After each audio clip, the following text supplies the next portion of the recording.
법원은 임금 일하는데 원래비는 갈취 처벌 열올리는 정부. 최하얀 기자. 장나래 기자. 정부가 21일 발표한 건설 현장 불법 부당행위 근절 대책은 건설 현장에서 일하는 노동자들에게 초점이 맞춰져 있다. 현장에서는 관행적 임금으로 굳어진 원래비를 받은 타워크레인 기사의 면허를 빼앗거나 조합원 채용을 요구하는 노동조합을 제재하겠다는 내용 등이 뼈대다. 그러나 정부가 문제 삼은 노동자들의 불법 부당행위를 자세히 들여다보면 대부분 공사기간 단축과 비용 최소화란 목표 때문에 일상적 고용 불안과 저임금에 놓인 노동자들이 찾아낸 자구책 성격이 강하다. 정부가 법제도 박자구책이 필요하지 않도록 충분한 보호에 나서거나 노사 갈등을 중재하기보다는 노동자 처벌 만능주의에 빠졌다는 지적이 나온다. 대표적인 것이 원래비를 받은 타워크레인 기사에게 형법상 강요, 협박, 공갈죄 등을 적용하겠다는 대책이다. 정부는 타워크레인 등 건설기계를 조종하는 노동자가 부당한 금품을 요구하면 면허 취소를 할 수 있도록 건설기계법에 근거조항을 신설하는 방안도 추진하겠다고 밝혔다.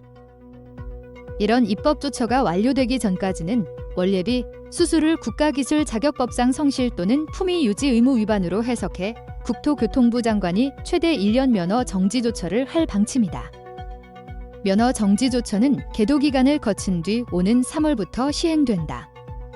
원래비는 타워크레인 조종기사가 건설 현장 내 여러 하도급 업체로부터 받는 일종의 수고비다. 애초 타워크레인 조종기사의 고용주는 타워크레인 임대업체이지만 실제 현장에서 업무를 지시하는 쪽은 하도급 업체들이란 데서 기인했다. 현장에서는 원래비 지급, 수수를 당연히 전제하고 고용주는 적은 임금을 주는 경우가 흔한 것으로 알려졌다. 워낙 오랫동안 임금으로 굳어진 결과 최근 광주고등법원에서는 관례적으로 지급되어 온 원래비는 임금에 해당한다는 판결을 내리기도 했다. 이에 대해 원희룡 국토부 장관은 이날 정부 서울청사에서 기자회견을 열어 광주고법 판결은 이미 지급된 돈에 대해 반환해야 하느냐는 문제를 다룬 법원 판결일 뿐이라며 앞으로는 법으로 다 금지시킬 것이라고 말했다.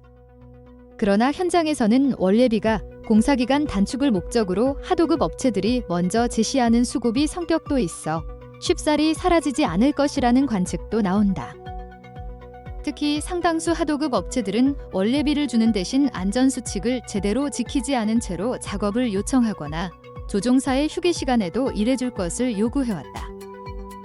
이은규 전국건설산업노동조합 타워크레인 분과 법규부장은 원래비를 안 받을 테니 안전수칙을 지켜 작업하자는 게 우리 요구라며 그런데 안전수칙을 제대로 지키면서 하면 지금까지 1년에 하던 일을 앞으로는 3년간 하게 될 텐데 그들, 건설사들이 그렇게 하겠는가 라고 말했다. 정부는 조합원 채용을 요구하는 노동조합에도 형법상 강요, 협박, 공갈죄 등을 적용하고 채용 절차법상 과태료를 부과하겠다는 대책도 내놨다. 정부는 공정한 채용 질서 확립을 위해 채용 강요에 대한 제재 수준을 현행 과태료에서 형벌로 강화하는 방안을 검토하겠다고 했다. 그러나 이 대책 역시 불법 다단계 하도급과 중간 착취가 만연한 건설 현장에서 노동조합의 최우선 과제는 구직자 조합원의 고용 안정일 수밖에 없다는 점을 무시한 조처라는 지적이 나온다. 건설노조 쪽은 현행 건설산업기본법에 따르면 원칙적으로 원청 건설사가 전문 건설업체와 1단계 하도급 계약을 하는 것까지만 가능하고 전문 건설업체는 노동자들과 직접 근로계약을 맺어야 한다. 그러나 현실에선 전문 건설업체가 다른 건설업체들의 재하도급을 하고 이 과정에서 중간 착취와 임금 체불이 상시적으로 벌어진다. 무법천지인 건설 현장에서 노동조합이 직접 채용과 단체 협약 체결을 요구하고 집단 행동을 하는 것은 헌법이 보장한 노동세권이라고 강조했다. 우리 유튜브 채널을 구독하시고 좋아요, 공유하기를 부탁드립니다. 여러분의 지원은 저희에게 큰 힘이 됩니다. 감사합니다.